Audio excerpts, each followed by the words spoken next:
Good morning, evening, good day, everyone, wherever you are.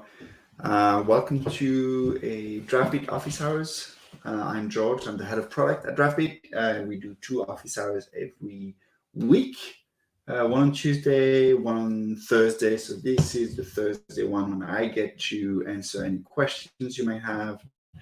So if you do have any questions, there's the ask a question below. Feel free to click on it, add your question. And in the absence of question, or if you have any question like at a different time than the office hour, you can always go to our community website. I'm gonna get set up here so I can show you what it looks like. I have one display today, one monitor today, so I gotta move around a little bit, but this is what you should be doing. You should be seeing. Wait, let me. Oh, where did my screen go?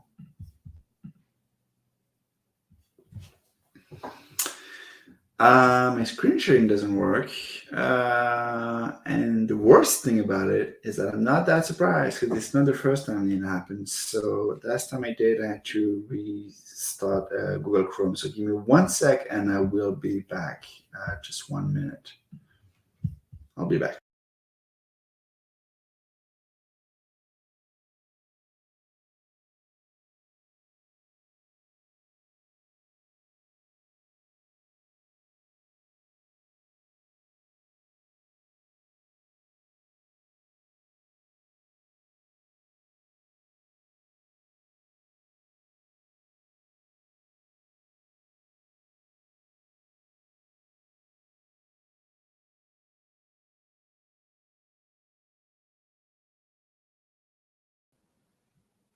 Okay, let's see if it works now. Here we go. Yeah, I don't know what's happening with Scrapcast. It's not the first time that I had to close my Chrome browser and start it again. Doesn't matter. Anyways, as I was saying, ask a question in the ask a question below, or just go to the ask for help section in our community website, as you can see here, and post your question there. And you see all those little green check marks are our amazing success engineer team that answer your question very quickly. So this is a good way to get unblocked. That said, we're gonna get started. Hi, Ray. Nice to see you. Okay. Here we go. Let's go. Let's take the first question. All right. This one hasn't been answered, so maybe Amza Ermac. Can someone help me? Can someone help me to display date as French way? Okay. So it's a little short as a question. There's a lot of context here, but I'm gonna make some assumption, and we're gonna see what it looks like. All right. So let me create a new app. It looks from. Oh, where did my Draftbit go? It looks from the picture that what the user is trying to do is sort of date picker. I think it's a date picker. So let's try to do that. Office hours. I should call them happy hour. That's a much better name for it. Office hour, May 5th, 2022. Okay.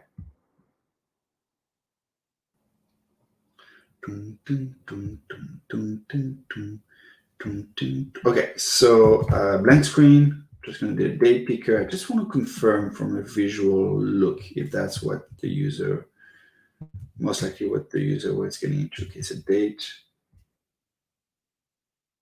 I'm assuming that's what it was, right? It doesn't. Oh, did he use a little icon? I think he might have like customized it to do time as well. So it will be a date time. Yeah, and then he had a little icon. So let's try to replicate some of that. Calendar icon. Okay, doesn't exactly matter which one we pick. Okay, so I think that's what the user is trying to, right?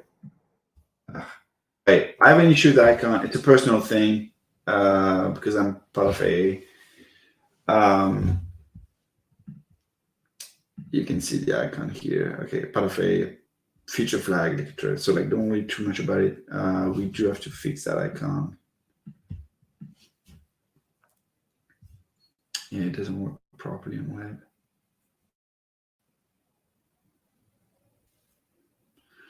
Let's see.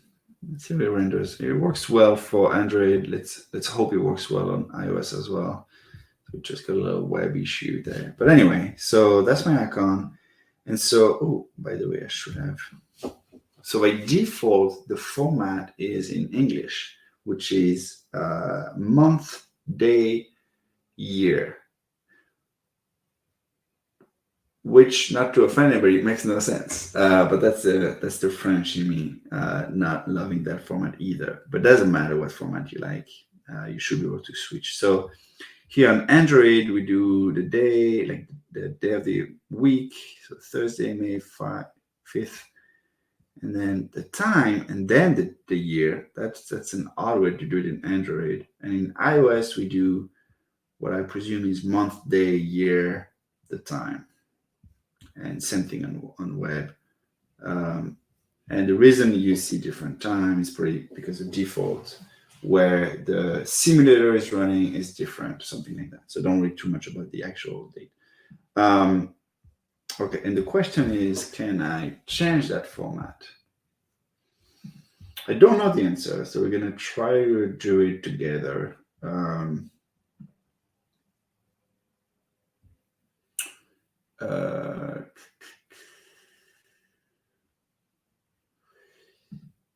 All right, so we have a screen variable. As you added that component, we created a screen variable for you called date picker value, which is a date. Okay, so that's your typical JavaScript date. Let's do, assuming you can see that too. Always appreciate a capital Jeopardy theme. American really. Brits will say 5th May. Do you do this by setting the local of the app? Well, let me address the first one. 5th May. Does that make more sense? Yeah, that makes more sense. I think French folks do the same thing too. It's like 5 May. Yeah. So Ray and I agree. It's an American issue. We're on the same page. Doesn't matter though. Do you do that by setting the local of the app? It's a good direction. Might be a good idea. Let me try. So right now, all we have is we essentially have a date, like a JavaScript date, right? And if I do toString, this is what it's going to look like in this environment. Okay.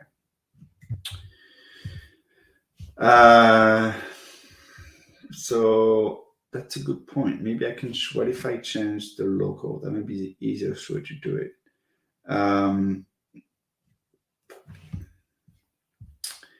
Now my local, is that going to be English West like this?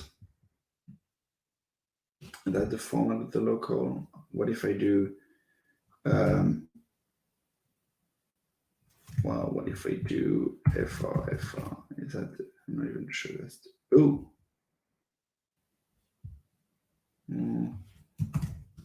Oops, not meant to do. No. That changes the time, which is a little odd because I always said. Oh no, it's just gonna refresh the thing, so the seconds just update. So that makes sense. Yeah, you're right. You can't read that because it's 5.5, but you're right. Still, I want to explore. So this component, we're going to do a little bit of behind the scenes. So this is a date picker component in React Native, and I want to see date picker. Okay. So as you know, Draftbit is built on top of React Native, and so everything you are able to do in React Native. So in this example, when you use a date picker, we try to surface all those properties to you. So when you see a property here and you're wondering, as I am right now, oh, what's the format of that property? You should look into what it is in React Native, and it's most likely going to be the same in Draftbit. Retrieve datetime picker. That's what I want. I want more info, so that's what it is. Now, what are the properties? Can I get a list of properties on that thing? Oh, here we go. Here we go. Local. The local. Put the date picker. Change language. What I want is not.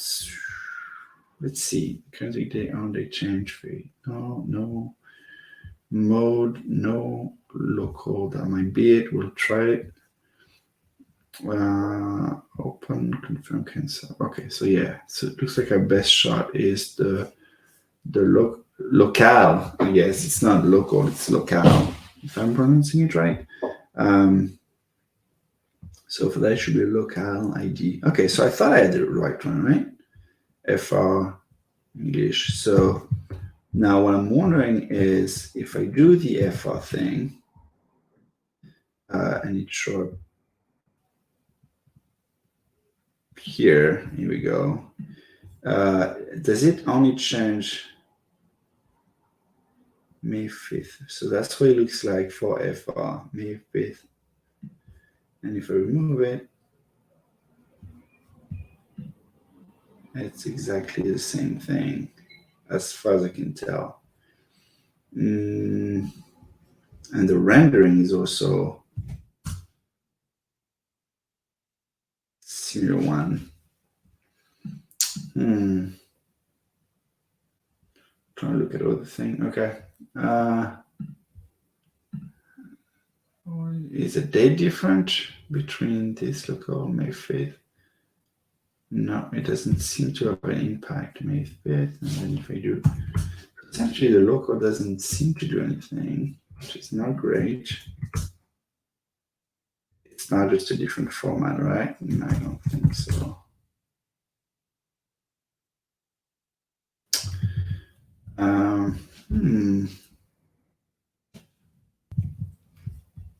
Damn it.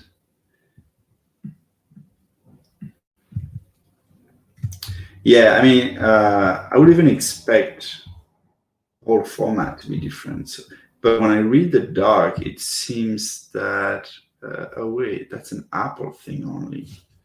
Wondering, maybe the web is not impacted, but maybe it is impacting the preview, particularly on iOS. Let's see.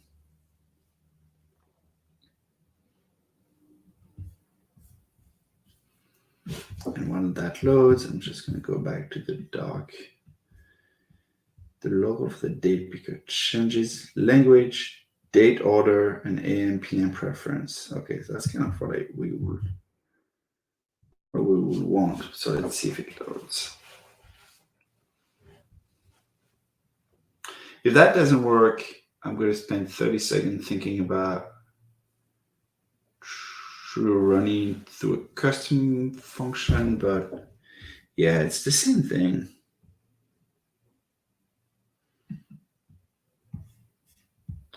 So local didn't seem to work. All right, well, we might have a little bit of a bug here. I will bring that up to our team and try to see what we can do. By default, it's interesting how it does default to something. Left icon type select date. What if I do give it a value?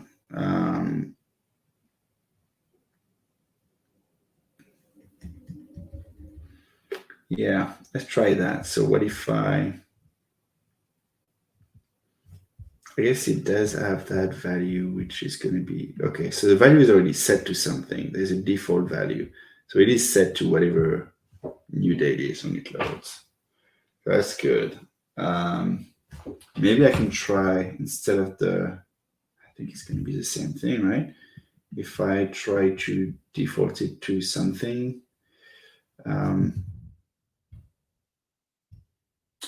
does it work if you do, what is expecting here? Date.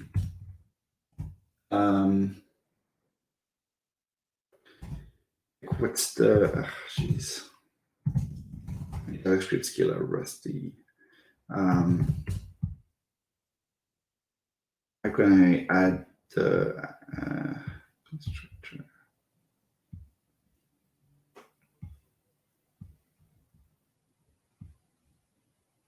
Get time. What if I do?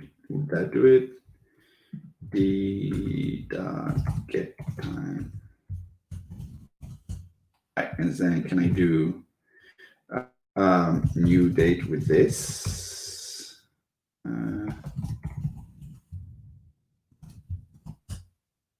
Okay, so that's what I want. I'm going to use this in my initial value. That's it.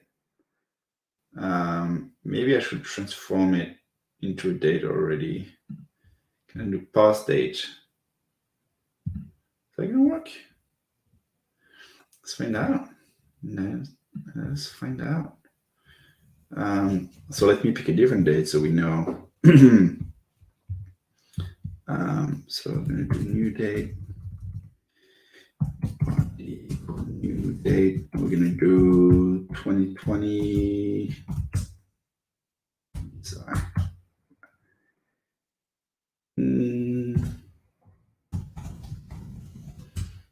Okay, so this is 2020. So now I can get time.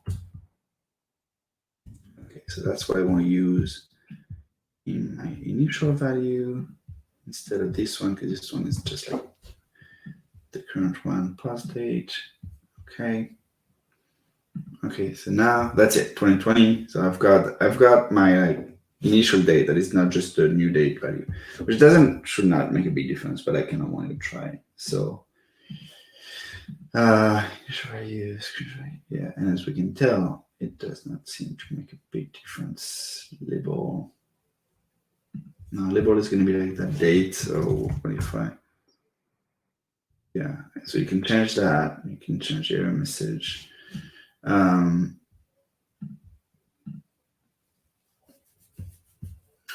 2020, but the locale still doesn't do anything. Okay.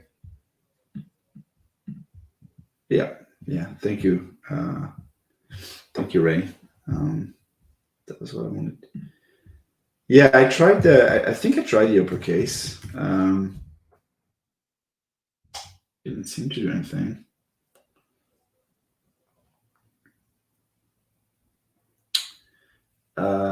Yeah, still the month first here because I did. What did I do?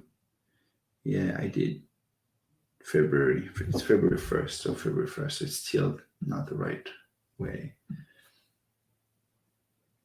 Okay, well then there's not much else we can do without like re-implementing a date picker. So it's this markup bug that we're gonna have to fix, that the locale is not. Tell me, am I pronouncing it right? Is it locale?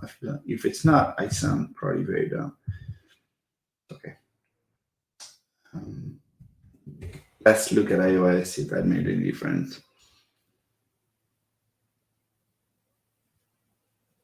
But I would not think it did.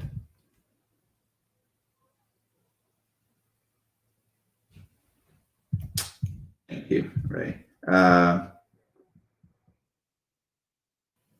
Well, that's because I guess now it's like January 31st instead of February 1st, probably because of the time, because we haven't set up like a time zone or anything. But anyway, the issue remains, the look is not good. So going back to this, sorry, Hamza, we're going to look into it.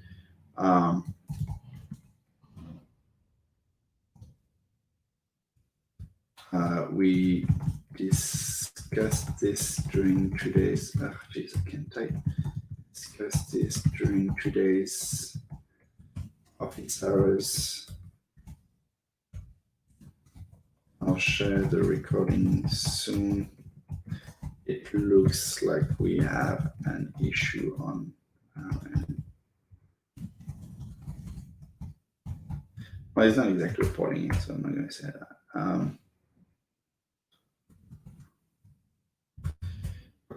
And we discussed it during 3 days of our also recording soon. It looks like we have an issue on that.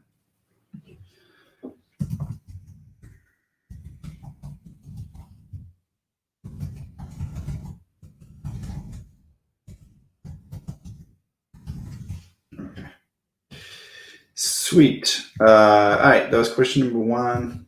How to do it using custom code and adding the format key to the new custom date picker for another user. Yes,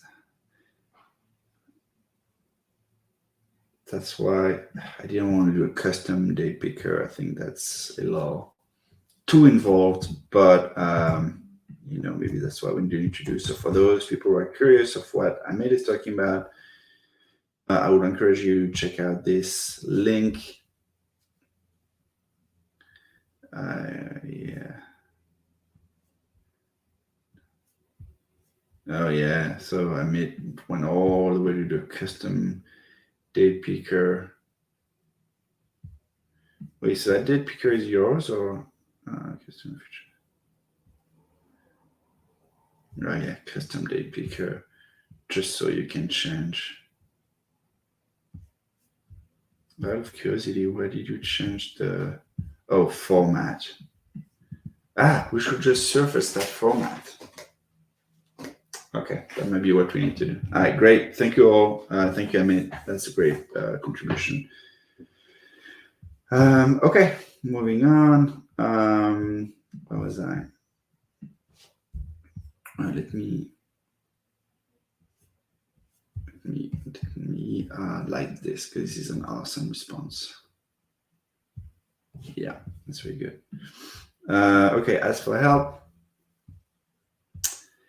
best practice for enabling premium gated content on iOS and Android. So this is our friend Steve, who, clap, Ahmed, that was really good.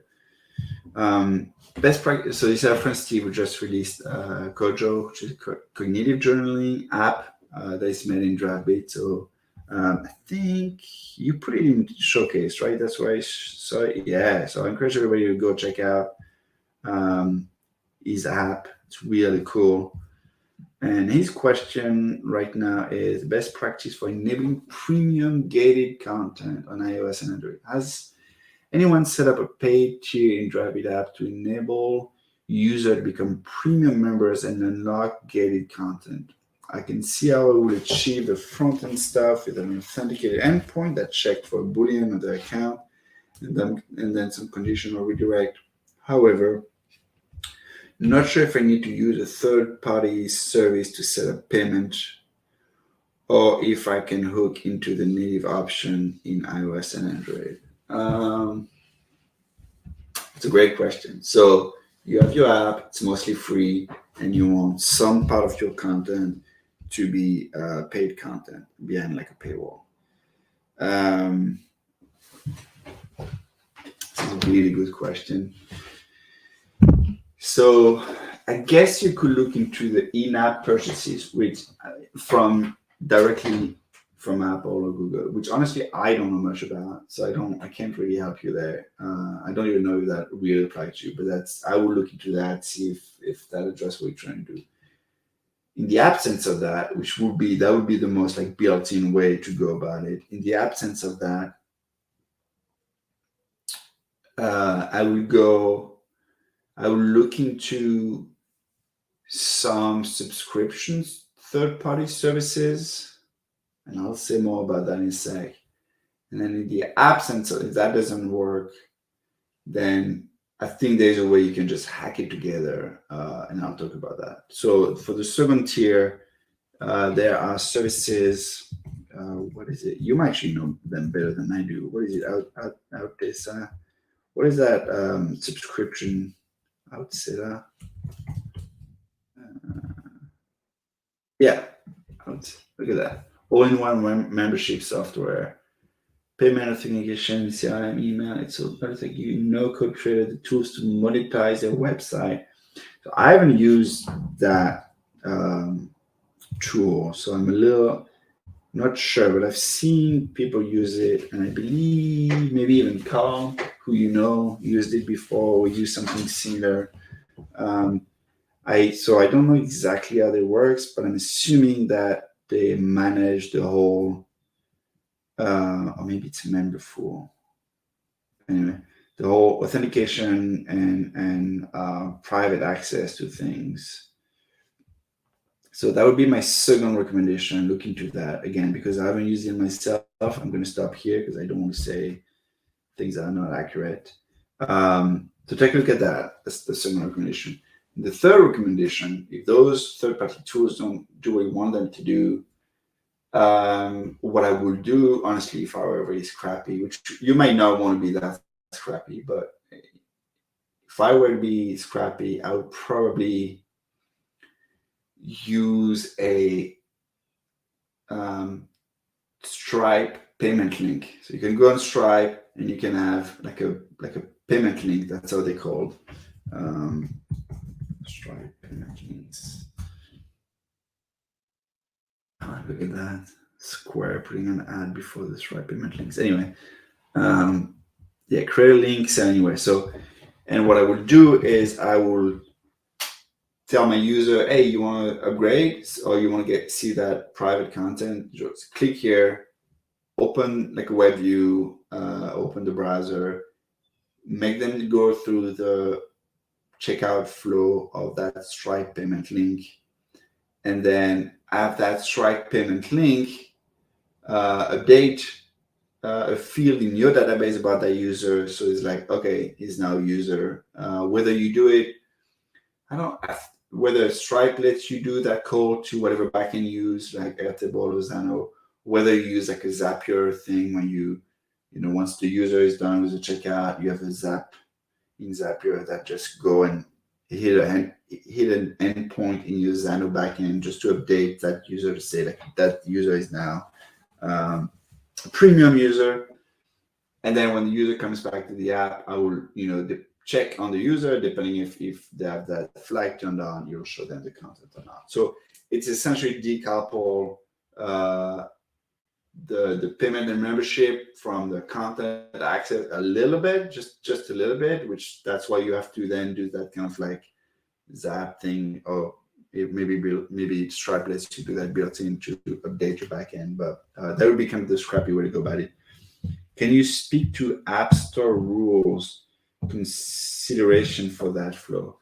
For which one? The last one, the kind of hacky. Hacky is a little extreme. It's not really hacky. It's a fair way to go about it, but it's a little like putting together. Yeah, scrappy, I guess. Can I stop? Can I talk about Can I speak to App Store rules? The only thing, well, here's what I can say. I don't know that for a fact. My assumption is that goes a little bit against what I assume is the philosophy of Apple for apps, where they would rather have in-app purchases and everything happening in the app. That said, I do know that you can, open Stripe payment links in like a web view or things like that. They have allowed it now. So this flow, theoretically, well, I even think we've done demos with the Stripe payment link. So this flow works, and maybe I'm remembering incorrectly, but I have this weird memory of like, I think as of last year, they've now made it possible to really like open like the web browser in your app and do like Apple Pay, which is yet another thing. So like it's different. I would not say it goes against it. I don't think they will block you for doing something like that. So whether you have a web view that do Apple Pay or you have a web view that does Stripe payment links, I think it should be fine. I don't have an app that does that.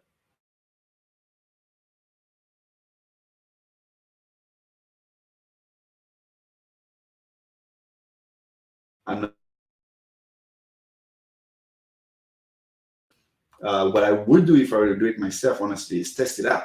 So like create a Stripe payment link, takes about like 2 minutes, barely. And then put it in your app, see if you can go there and pay for something, make it like $1 and pay with your credit card.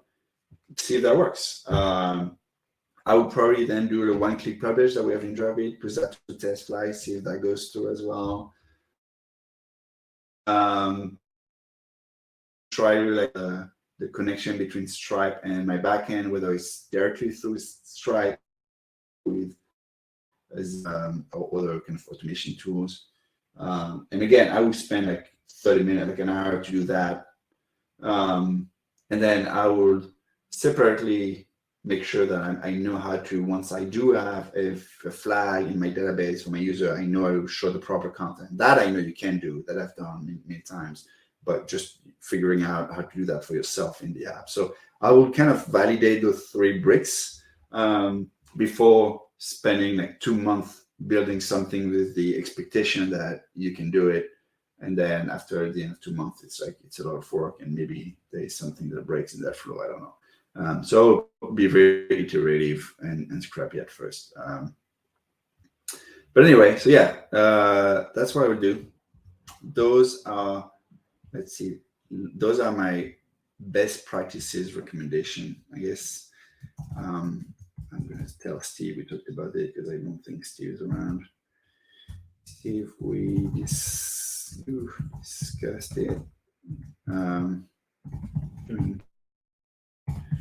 Today's office hours. I'll show the recording.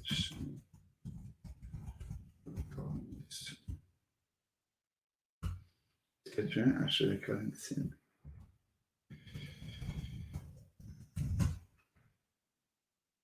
Okay. I'm thinking of demo app or test app, a test app that I could do that. Check that out. Maybe I should do a little e-commerce app so I can just have like a first-hand knowledge answer of that. What should I sell? Oh, I know what I'm going to sell. Okay, I think I might, if I have a little bit of time, I might do like a fake app to try to test out what I just said. If you do test it out yourself, please let us know. Let us know how it goes. I would love to hear. All right, well, Dave has a very similar question. Sorry, Caleb. We're trying to configure an in-app purchase, mostly yearly subscription for iOS. We could find store on Draftbit. Any question? We found this tutorial explain to install React Native in-app purchase, but we might be running into an issue. Another option is React Native in-app purchase. Not quite sure though. Well, can anybody point us to a tutorial best way? I think any solution right now will need to be handled once you explore. Yeah, so what Caleb is talking about is the first tier of my like 3-tier thing. Remember, I mentioned like I will look into in-app purchases. If not, I will look into a third-party services like I would set up. And if not, I will look into a very scrappy way to do it. So Caleb is asking about kind of the first tier of using Apple in-app purchases. And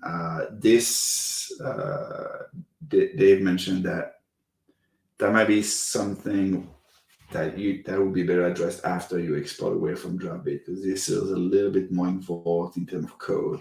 So I don't think we'll support it in a built-in way now. I know we don't now, and I think it might take a little bit of time for us to get there.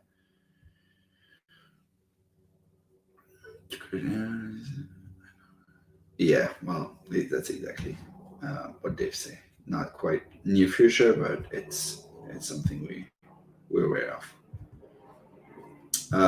Sweet.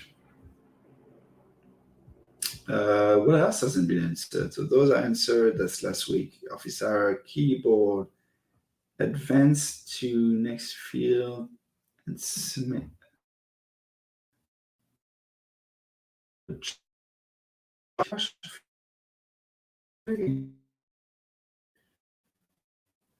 Maybe not.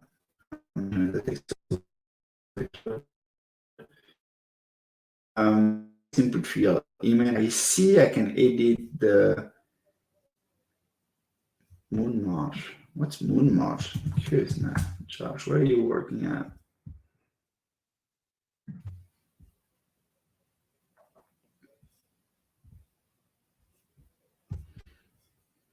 Digital agency. Nice. Well, I guess, unless I don't mean to improperly categorize your business, but all right. So I see I can edit the keyboard return button to next within a text input field.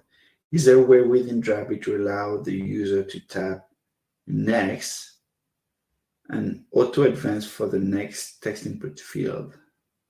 Similarly, can you bind an action such as submit to a Go keyboard type? Hey Josh, we don't currently have a way to hook into those events. That's right. Sorry. What would be your ideal way of handling those events? Built-in action, assigning custom function.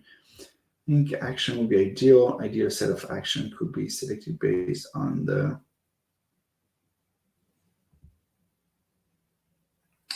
type of keyboard button being used. I could see this as being an action type similar to navigate and then able to choose edition. Intuitively, I think I would expect the ability to define. Yeah, that's a good question. So at a high level, not to redo the entire debate, but when you have a text input, when you do have a text input, if I do text input here, all right, then you have access to, I forgot what it is, but yeah, to a bunch of action, like it can be done, it can go next, it can submit, send, so you can do some of those stuff. But we don't have a way to bind those actions. That's a good point. So if we do next, it's going to be default behavior. We don't let you do anything. I don't know if you want to do like input validation when the user click next. That's a good point. So maybe one way to do it is that there could be a trigger. Right now it's when the text change, but it could be when you click next. All right, well, Josh and Dave, thank you very much for the input.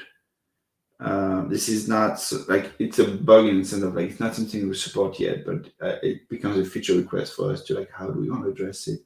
So I don't want to spend too much time on this just now, but definitely great input, something we'll consider. Okay, what else? Swiper items in a model. Oh yeah, I'm trying to use a swiper items inside the model, and then swiping functionality doesn't work. Any idea?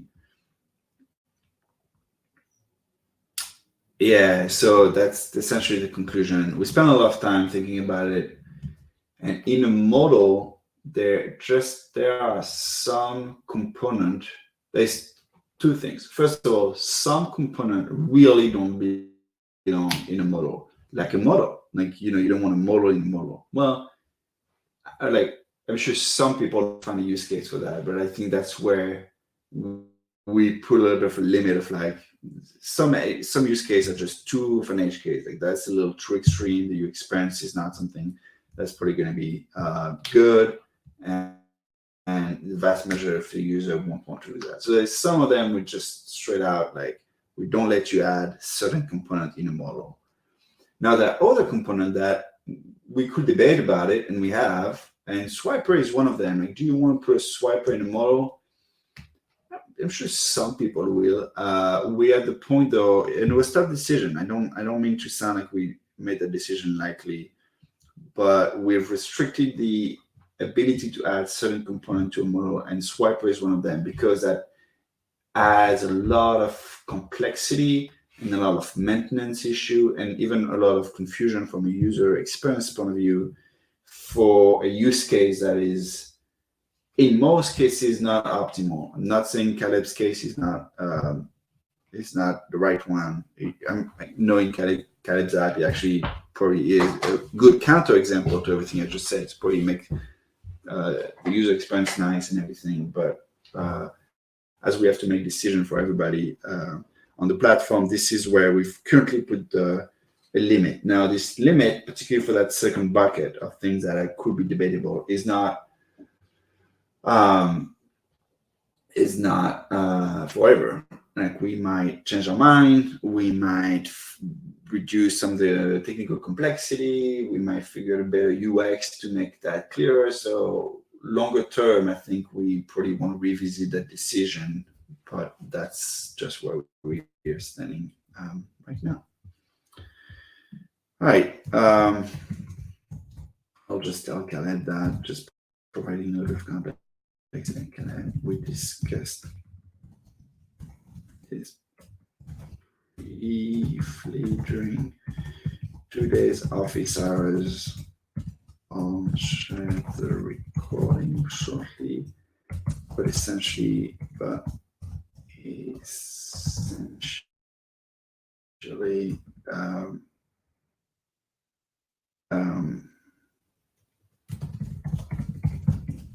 it just providing more context on Rahul's. Who are you? Here you go. Accurate answer.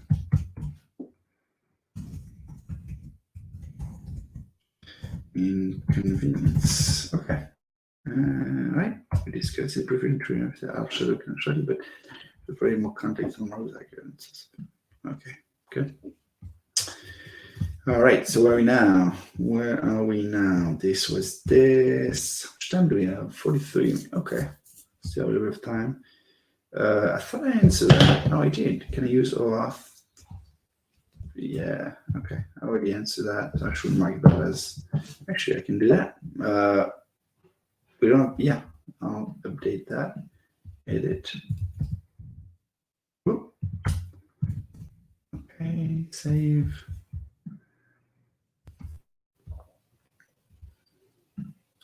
I'll update this one as well because we have answered it.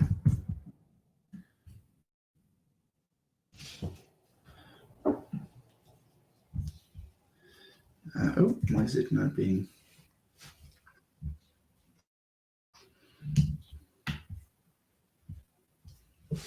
All right, we're going pretty far now. I think add to favorite, a better option. What is that about? Let's see. That might be our last question, folks. So if you do have a question, now is the right time to ask. I'm looking for a way to add an item in a list to a separate favorite list. We did find this tutorial written about a year ago, but for what we're doing now, this is going to get way too heavy. I'm thinking a possible solution could be to assign an item to a device variable as an array, and then use that array to list out the favorite list. Has anyone found a better solution for adding an item to a new array than the previously? Okay, adding an item to your functionality was like I create that.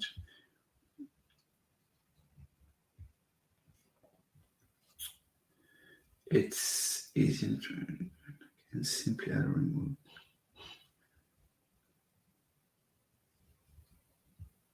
I'm talking Draftbit, let's press something. This isn't using array. All right, so I guess there's two things here. So you have a list and you want to save someone's favorite. You want that to be like locally and temporarily on your client, or is that a list you want to save? So is that a list of favorite stuff for user you want to save long term? If it is, you're going to want most likely to save that, as Carl was saying, in your database, and have, you have a list of items. You have your items table, and you should probably have like a favorites table, really close to what Carl was talking about. And the favorites table will be the user, the ID of the item, and maybe a date if you care about that. And then when the user click favorite, you will do a post request to add it to that table. And then in your app, you can have, you can tab that's just a list of all the favorites, in which case it will be a get of the favorites table. So that's kind of how you will do it the quote unquote right way if you want to save thing. That's how, you'll do it for like a Twitter use case or Instagram use case or things like that. If for some reason you're thinking of a very local and temporary thing in your device that is not saving the backend, you can use what you started to suggest, I believe, which is, let me do a very quick example. Oh, by the way, let me look at the tutorial that you mentioned.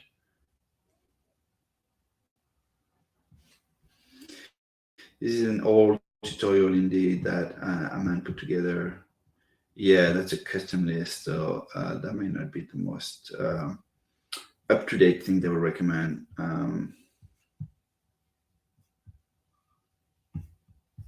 Yeah, anyway, so what you could do as well, but again, the number one recommendation would be the database route. Could have like a screen ball, favorites, and it's an array of an object array. Sure. Well, I can even do it just number arrays for now, and it'll be just the item. So like 1, 2, 3. That'll be the item ID. 3. I might save. And then if you also add a list of items, which would be a number array as well. Okay, there we go. So then I'm going to I'm going to hide those for now. And we can use like a list. We can say, just give a sec to load. Okay, I can say iterate through all the items and for all.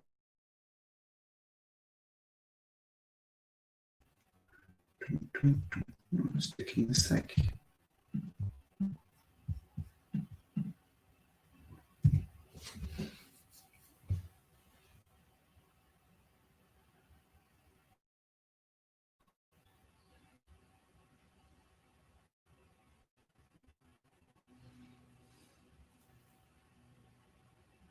Here we go. So it's iterating through all of them.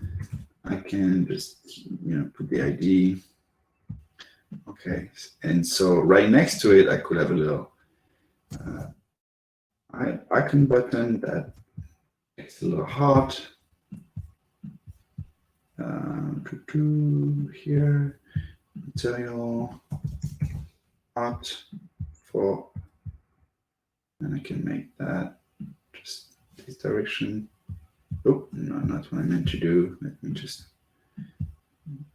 put the text in there and the button in there. Text first, and that is going to be spread between. Okay, where's my little? Oh, here's my icon. Okay, I do have an issue, like I mentioned at the beginning with icon. So that would be a list of items. There would be a list of icon, and when you do press the icon, you could unpress. You could run a custom function that I have to write that would essentially add favorite, and that would be favorites. What's the JavaScript?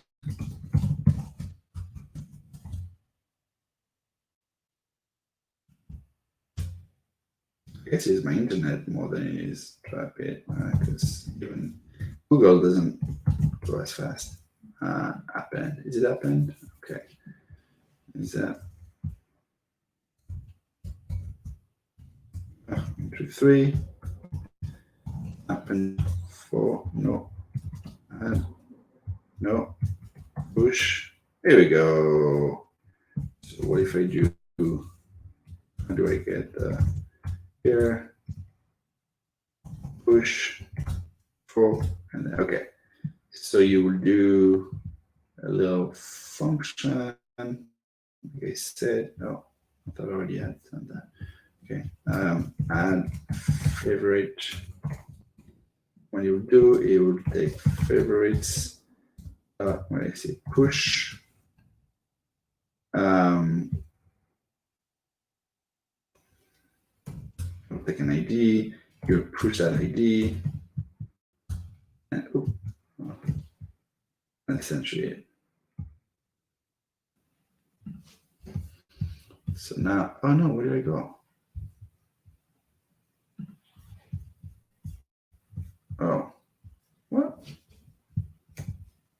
Oh, I was looking at the wrong window. Here we go. So now, yeah, okay. So now on click on that, I probably want to run a custom function that actually add to favorites. I guess it doesn't matter what the name is. And the ID is going to be the ID of the item, okay? And then at the end of it all, I'm going to have a text. Things will load. Okay, just going to put a little favorites, and this is going to be items. Okay, item. Okay, and then my list of favorite is going to be just favorites, and it's going to be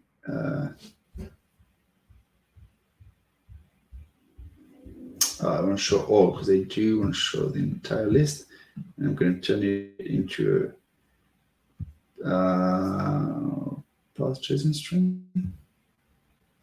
Yeah, nope. JSON stringify, that's what I mean to do. Okay.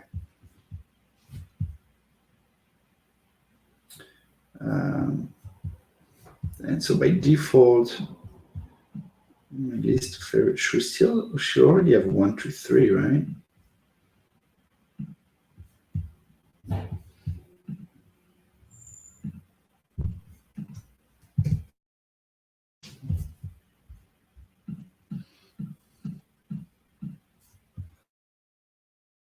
Oh, it's here because it's just that list item, because of its flex property, is just taking everything. So it's going to be at the bottom. But anyway, so I have 1, 2, 3, and if I add 7 by pressing on it, oh, it didn't do anything. So what happened there? Items, item.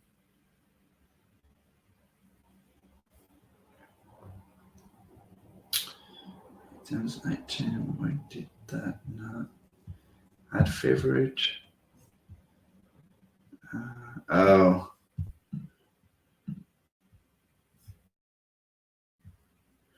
Yeah, okay. I'm going to do one more thing I forgot to do. I'll be interesting demo. Let's try it. So, and then I'm going to return favorites, which has been updated right now. It's been updated, but it hasn't been, the state, I don't think has been changed. So I'm going to return it. Push, okay. So now add favorite, give it that, and the return name is going to be, I'm going to call it new favorites. All right, and now I can take and set variable. I'm going to set the variable favorite to new favorite. Okay. So here we go. I'll try 1, 2, 3. What if I try add 6? No. What am I doing wrong? All right, take a step back. Got 2 variable. Item, 1, 2, 3, number array, and favorites. Okay. No transformation. I'm iterating through all the items, and for each item, I'm showing the items item, which is the ID, and a button that when you click on it, run the custom functions, which return the new favorites, which passes the ID and return the new favorite.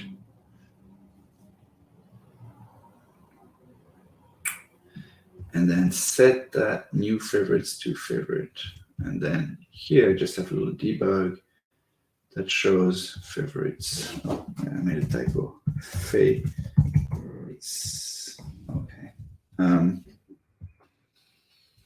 So my biggest, this might not be returning push. Thanks, Ray. I was a little late to read your comment.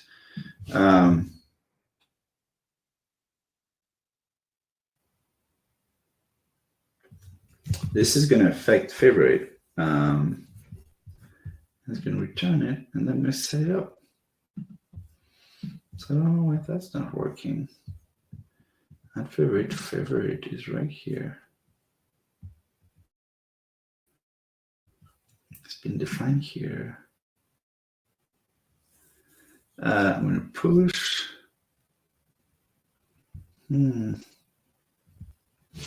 I guess I can use this